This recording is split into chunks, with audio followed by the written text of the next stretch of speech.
అతను చెప్పాడు ఎలుకలు ఇనుము తిన్నాయని. కాని తర్వాత జరిగినది అన్నీ మార్చేసింది. నమస్కారం. కుకింగ్ ద బుక్స్, భారీ అకౌంటింగ్ మోసాలు, అలాగే లీడర్షిప్ అకౌంటబిలిటీ లేకపోవడం. ఆధునిక కార్పొరేట్ ప్రపంచంలో ఇవన్నీ మనం రోజూ వింటున్న పదాలే కదా.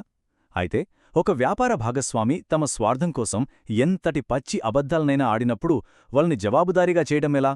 ఈరోజు the weight of iron and the wings of hacks అనే ఒక అద్భుతమైన చారిత్రాత్మక కథ ద్వారా వ్యాపార నైతికత ఇంకా కార్పొరేట్ పారదర్శకతకు సంబంధించిన ఒక ఇంట్రెస్టింగ్ పాఠాన్ని విశ్లేషించబోతున్నాం. ఒక మోసకారి పార్ట్నర్కి చెక్ పెట్టడానికి వేసిన ఒక మాస్టర్ క్లాస్ లాంటి వ్యూహం ఈ ఎక్స్ప్లెయినర్ ద్వారా మనకర్థమవుతుంది. సో లేట్ చేయకుండా మొదలుపెట్టేద్దాం. ఒకసారి ఆలోచించండి.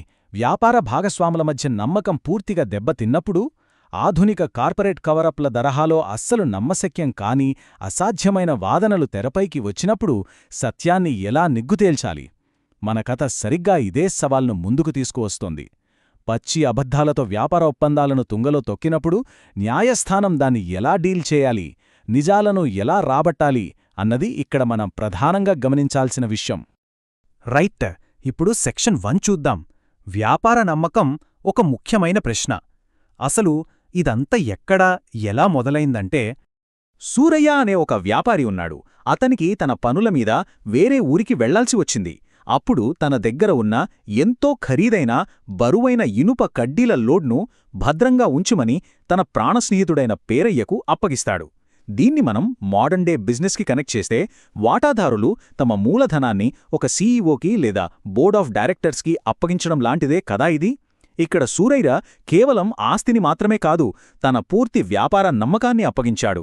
సంపూర్ణ కార్పొరేట్ పారదర్శకత ఇంకా నాయకత్వ జవాబుదారీతనం మీదే ఈ మొత్తం లావాదేవీ ఆధారపడి ఉంది. నెక్స్ట్, సెక్షన్ 2, అసాధ్యమైన సాకు. ఇక్కడే అసలైన ట్విస్టుంది. అదే పేరయ్య చేసిన మోసం. సూరయ్య ఊళ్ళో లేడు కదా అని పేరయ్య ఏం చేశాడంటే, తన స్నేహితుడు తనపై పెట్టుకున్న నమ్మకాన్ని పూర్తిగా వమ్ముచేసి ఆ ఖరీదైన ఇనుమును తన సొంత లాభం కోసం అమ్మేశాడు. వాణిజ్యోప్పందాన్ని పూర్తిగా నాశనం చేస్తూ సంరక్షించాల్సిన ఆస్తులనే స్వార్థం కోసం ఇలా నగదుగా మార్చుకోవడం క్లియర్గా నాయకత్వ వైఫల్యానికి, ఆర్థిక బాధ్యతల ఉల్లంఘనకు ఒక పర్ఫెక్ట్ ఉదాహరణ అని చెప్పొచ్చు. ఇక సూరయ్య తిరిగి వచ్చి తన ఇనుము ఎక్కడుంది అని అడిగినప్పుడు ఏమాత్రం బెదరకుండా పేరయ్య చెప్పిన సమాధానం వింటే మనం నిజంగా షాకవుతాం. నీ ఇనుమునంతటినీ ఎలకలు తినేశాయి అని చాలా క్యాజువల్గా చెప్పేశాడు. వినడానికే చాలా అబ్జర్డ్గా ఉంది కదా. కానీ ఎన్రాన్ లేదా వైర్ కార్డ్ లాంటి ఆధునిక కార్పొరేట్ మోసాల్లో దొంగతనాన్ని కప్పిపుచ్చుకోవడానికి, అకౌంటింగ్ రికార్డులను తారుమారు చేస్తూ సృష్టించే అసంబద్ధమైన సాకులకు ఇది అచ్చమైన ఉదాహరణ. ఆర్థిక జవాబుదారీతనం నుండి తప్పించుకోవడానికి మోసగాళ్లు ఎంతరికుంటి సాకులనైనా చెప్తారు అనడానికి ఇదొక పెద్ద నిదర్శనం.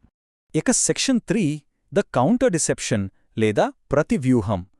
మరి ఇంత పచ్చిగా మోసం చేస్తున్నప్పుడు సూరయ్య ఎలా రియాక్ట్ అయ్యాడంటే, తన ఆస్తిని దొంగిలించిన పేరయ్యపై సూరయ్య కోపంతో అరిచి గొడవ చేయలేదు. చాలా సైలెంట్గా, ఎంతో వ్యూహాత్మకంగా ఒక మాస్టర్ ప్లాన్ వేశాడు. ఈ ప్లాన్ వింటే నిజంగా మనం ఆశ్చర్యపోతాం. ముందుగా పేరయ్య కొడుకుని తనతో పాటు నదికి తీసుకెళ్లాడు. అక్కడ ఆ బాలుడిని ఎవ్వరికీ తెలియకుండా ఒకచోట సేఫ్గా దాచిపెట్టాడు. ఆ తర్వాత ఏమి ఎరగనట్లుగా ఒంటరిగా తిరిగి వచ్చాడు. కార్పొరేట్ మోసాన్ని ఎదుర్కోవడానికి వేసిన ఒక అద్భుతమైన ఎథికల్ ట్రాప్. అలా ఒంటరిగా వచ్చిన సూరయ్యని చూసి, బాబు ఏడి అని అడిగితే, ఒక పెద్ద డేగ వచ్చి నీ కొడుకుని ఎత్తికెళ్ళిపోయింది అని ఎంతో నమ్మకంగా చెప్పాడు. ఇక్కడ సూరయ్య ఒక ఆధునిక విజిల్ బ్లోయర్లాగా వ్యవహరిస్తున్న తీరు మనకు క్లియర్గా అర్థమవుతుంది. ఒక అవినీతిపరుడైన భాగస్వామి అసమర్థమైన అబద్ధాలతో నిజాలను దాచినప్పుడు, విజిల్ బ్లోయర్లు ఆ దాగి ఉన్న సత్యాన్ని బహిర్గతం చేయడానికి ఒక తీవ్రమైన, తిరస్కరించలేని పరిస్థితిని సృష్టించాల్సి వస్తుంది. మొదటి అబద్ధంపై ఎంక్వైరీ జరిగేలా ఫోర్స్ చేయడానికి సూరయ్య సృష్టించిన ఈ అసాధ్యమైన ప్రతివ్యూహం చూశారు కదా. ఇక ఫైనల్ పార్ట్, సెక్షన్ 4, న్యాయం వెనుక ఉన్న తర్కం. ఈ మాటర్ కాస్త మర్యాదరామన్న దర్బారుకు చేరినప్పుడు అసలు కథ మొదలైంది. ఈ సమస్య న్యాయస్థానానికి చేరినప్పుడు ఇక్కడున్న అసలైన లాజిక్ పజిలేంటో స్పష్టమవుతుంది. ఒకసారి పక్కపక్కన పెట్టి చూద్దాం. ఒకవైపు గట్టి ఇనుప కడ్డీలను తినేసిన ఎలుకలు అనే ఒక కార్పొరేట్ కవరప్ వాదన, దానికి సరిగ్గా పక్కనే ఒక బాలుడిని ఎత్తుకెళ్లిన డేగా అనే విజిల్ బ్లోయర్ సృష్టించిన ఉచ్చు. ఈ రెండు ఇంపాసిబుల్ విషయాలను పక్కపక్కన పెట్టినప్పుడు పేరయ్య అవినీతిలోని డబుల్ స్టాండర్డ్స్ ఎలా బయటపడ్డాయో మీరే చూడండి. జడ్జ్మెంట్ టైంలో న్యాయమూర్తి మర్యాద రామన్న గారు ఒక అద్భుతమైన పాయింట్ చెప్పారు. ఎలుకలు గట్టి ఇనుప కడ్డీలను తినగలిగే ఊర్లో ఒక డేగ బాలుణ్ణి సులభంగా ఎత్తుకెళ్లగలదు కదా అని కుండబద్దలు కొట్టారు. వ్యాపార నైతికతను అమలు చేయడంలో ఇదొక గొప్ప పాఠం.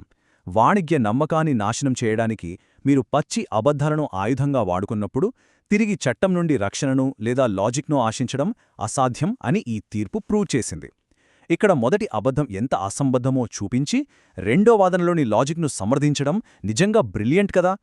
ఫైనల్గా ఈ టిట్ ఫర్ టాట్ లాజిక్ సంపూర్ణమైన నాయకత్వ జవాబుదారీతనాన్ని అంటే లీడర్షిప్ అకౌంటబిలిటీని తిరిగి ఎలా తీసుకొచ్చిందో చూద్దాం.